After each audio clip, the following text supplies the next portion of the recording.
बाकी अलग अलग विभागों के जो मुद्दे हैं, जिन मुद्दों को लड़ रहे हैं, और सर्व कर्मचारी ने बीच बीच में सभी मुद्दों को लेकर के सरकार को ज्ञापन भी देता रहे हैं कि मुख्यमंत्री के नाम हम कई बार जिलों मुख्यालय पर ज्ञापन भी दिए हैं, लेकिन सरकार ट्रस्ट से मस नहीं हो रही। तो हमने आप सरकार से आर पार की लड़ाई का मूड बना लिया है कि वे सरकार से दो हाथ कर लें।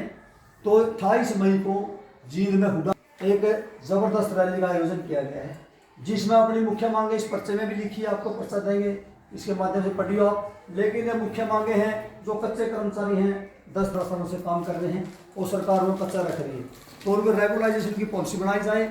और हमारी मेन मांग है कि पुरानी पेंशन बहाली की मांग है।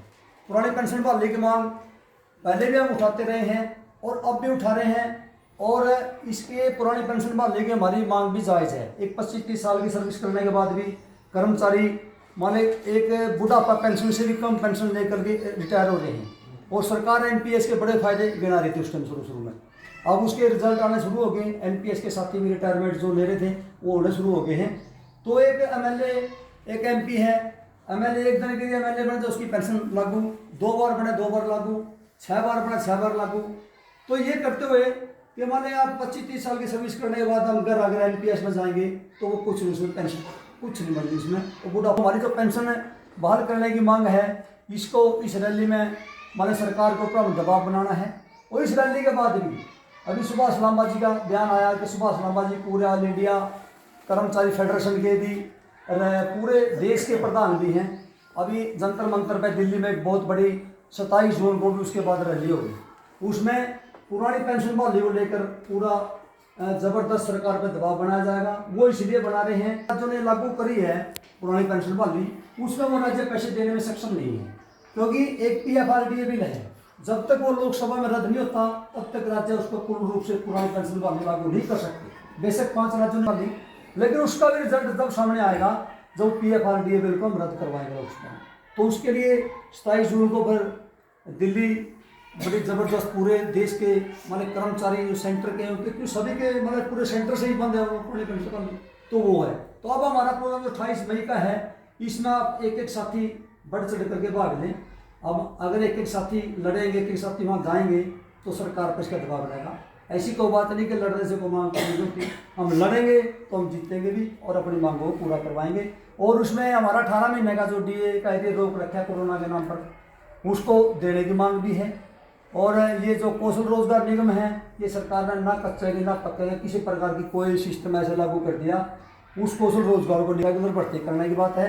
इन तमाम मांगों के लिए 28 मई को एक बहुत ही ज़बरदस्त रैली जींद में करने जा रहे हैं।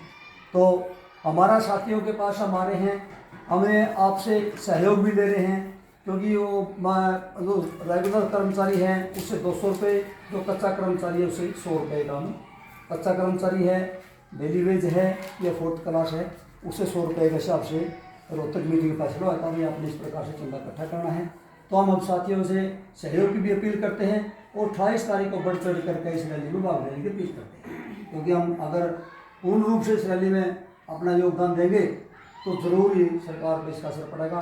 और अब इलेक्शन भी नज़दीक आ रहे हैं, सरकार पर हम 1 साल जो ये लगातार प्रदर्शन आएंगे तो इसमें हम कौन कोई अपनी मांगें वो मनवाने में काम आएंगे। धन्यवाद साथियों। सारे साल हो गया बदली हुए बिना। हाँ बिल्कुल, ना तो कोई यूनियन रही जेबी वाली तो कोई और इनकी आवाज था, ये तो हमारे हो रहे गलत है जब तो घाटे में जा रही है कहानी। और तो मनवाला है लेक्चरर तुम मास्टरों की यूनियन बन गई, हमारे जेबी तो हमारी तो रहे हैं। ठीक है 8 साल तो हम लोग हैं हालत में की आवाज उठा 3 साल कुछ निकल रही तानाशाही चल रही है। जमीन पे रोडवेज जाड़ो तो सबसे बड़ी यूनियन थी।